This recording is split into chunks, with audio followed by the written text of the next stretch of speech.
Good morning, guys. Welcome back to my channel, Everyday with Stephanie.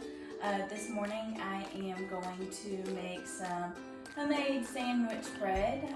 So I was just going to take you along with me so I can show you how to do it. This is a recipe that everybody in your family will enjoy. You can just use it for sandwiches during the week. You can toast it, put butter on it. It's really good. So really, the options are endless to be able to use it. But first, I'm going to try to activate my yeast. So I just have 2 cups of warm water. You don't want it to be too hot, but you want it to be, warm enough that it's going to, bubble and activate. So right here, I have 1 tablespoon of yeast. So we're just going to put that into the water, and we have 1/4 cup of honey. We just are going to add a little bit of the honey into it to help activate the yeast. So we're just going to put that in there just like that. And then I'm just going to kind of stir it around just so you can see, so it gets all mixed in, and that way you'll be able to tell when it's activated. So we're going to let this sit for about 5 minutes, so the bubbling process will start. Okay, so as you can see, the yeast is definitely risen a little bit, definitely is bubbly, so it should be activated. So I'm going to use a hand mixer, a KitchenAid mixer for this. So I'm just going to put this in here. I have the dough hook already attached. So we are just going to put the yeast water straight into there. And then I am just going to try to get out the rest if possible. So just put that in there. So then what we have is the rest of the 1/4 cup of honey. So we're just going to put that in there. And then, so today I'm going to use bread flour. You can use all-purpose flour, but today I am going to use the bread flour. I like the consistency that it gives, so we're going to do that. So got that honey in there. Next we have 2 tablespoons of vegetable oil, so we're just going to put that in there. And then I have I believe it's 2 teaspoons of salt. We're going to mix that in there. So that is my basic ingredients. Right here we have 3 cups of bread flour that is already measured out. So we're just going to put this in here like that, and we are just going to try to mix it up. Now we will probably use a little bit more flour, but we're just going to go ahead and start mixing this and see what kind of consistency that we can get, and then we will probably add at least another cup, but I'll typically do it in just 1/2 cup measurements at a time while it's mixing till I get the consistency that I'm looking for. So just do that.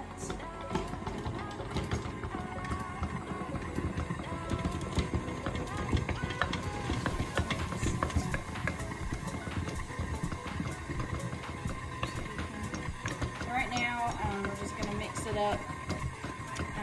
We are going to add enough flour until it is not sticky. So that can really be anywhere from 4.5 to 5 cups of flour, just depending. I just typically get this all mixed up, and then I just knead it with the dough hook, so I don't take it out and knead it with my hands until later. You can mix it up in here and then knead it by hand, or if you don't have one of these, you can mix it with a hand blender and knead it by hand, whichever you prefer. So I'm just going to go ahead and add just probably 1/2 cup right now and see how that does it. So I'm going to go ahead and add just a little bit more because I can tell that it's still pretty sticky. So just going to add a little bit more in here.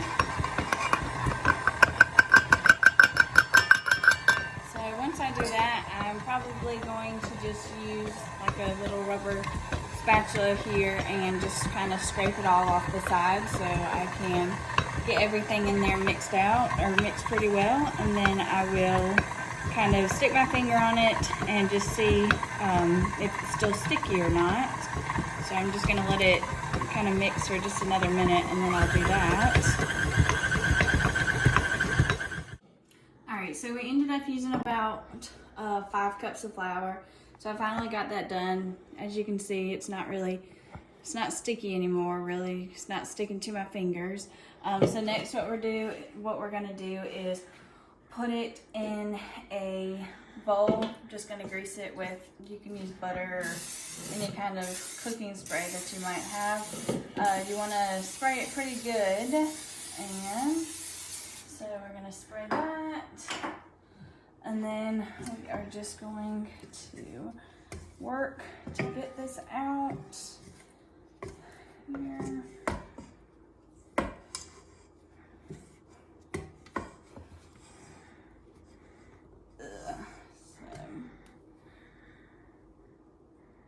Kind of a large piece, and then get all that down there. So then what I'm gonna do is just mix it up. Just kind of want to try to somewhat roll it into a ball. I mean, it doesn't have to be perfect because it's just gonna rise for a little while. Okay, so when I took it out, it was still a little bit sticky when I started trying to mix it. So I just put it on a cutting board and added just a little bit more flour to it and just kind of mix that in. So I did, knead it with my hands for just a minute. So I did get it finally to the consistency I want. So as you can tell, there's no stickiness to it whatsoever. So I've just kind of got it into like a little bit of a ball here, and so like that. Then I'm just going to stick into my oiled bowl. I'm going to put it like that, and I am going to just cover it. You can cover it with either saran wrap if you have like a damp kitchen towel, anything like that. Now, if your house is really cold, it's going to take a little bit longer to rise. So sometimes in the winter, if I'm trying to cook, I will just turn on the oven on the keep warm for just a little bit, and then just turn it off and set it in the oven so it will be warm enough to actually get some rise out of it. So I'm just gonna cover it, let it rise probably for about an hour to an hour and a half, and then I will show you the rest of it. All right, so we are about an hour and 30 minutes later. Here's what we have. It looks like it has risen pretty well. So now what I'm gonna do is I just have this and just a cutting board, and I am just going to punch my hand into it and pull it out. So, alright, so we got it here, and I'm just going to mix it a little bit, and it's pretty fluffy feeling. Feels pretty good. So I'm just gonna get it kind of flat, and I am just going to, as precise as possible, just cut it in half. I just use this just because it's large and pretty easy to cut it and break it up. So for right now, I'm just gonna set that in that bowl. And so I already have my bread pans greased. So I'm just going to kind of roll this out for a little bit, try to get all the cracks out of it if possible. So just kind of knead it for a few minutes. Like I said, that's already greased. So I'm gonna try to roll this out, put it in there, and then we are going to let it rise again for probably about another hour or so. Like I said earlier, just kind of depends on the temperature. If it's warmer, it'll do a little bit better. So just kind of like this. Just scrunch the bottom up like this. So I've got it kind of shaped like this.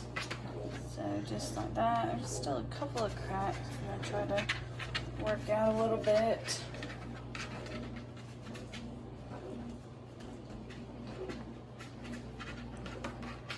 Then I am going to just stick in here, and I just push it down a little bit, trying to get it as even as possible.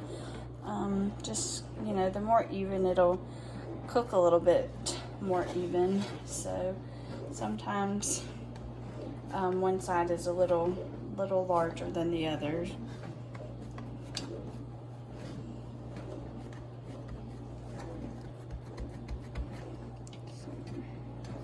So we'll just leave that one like that. So I've got the next one. So we'll just kind of knead it together to get like a log, sort of. Okay, so I've got this one already into a log and put in here. Next one, I've got that kind of kneaded out and also into a log. So I'm just going to put this one in here. Like I said, these pans are greased.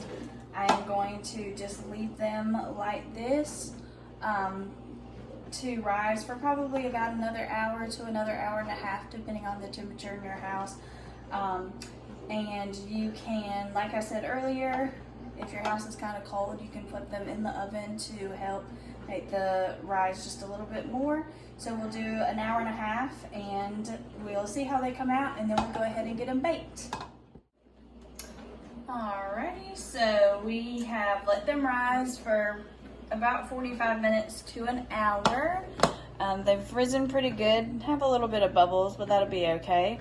What we're gonna do now is I'm gonna preheat my oven to 350. We're gonna cook them for about 30 to 35 minutes, just depending on what your oven is like. When they come out, we're gonna transfer them onto a wire rack, rub butter on them, and they will be delicious and ready to eat. So I'm gonna go ahead and get these cooking, and we'll show you how they look when they're finished. All right, so these are, I just took them out of the oven.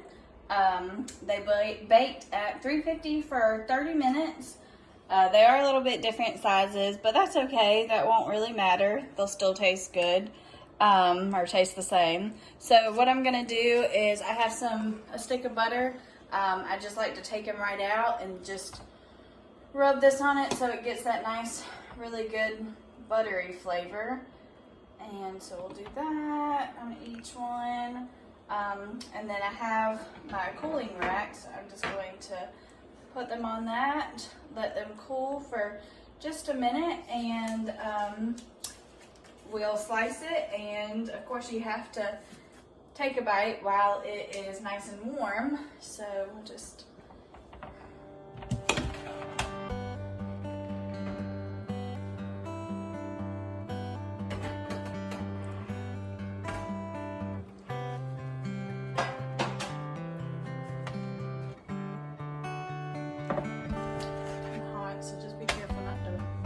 touch the pan and burn yourself. Alright, so you can see they turned out pretty good. So we'll just slice it, and I'll go ahead, I can show you.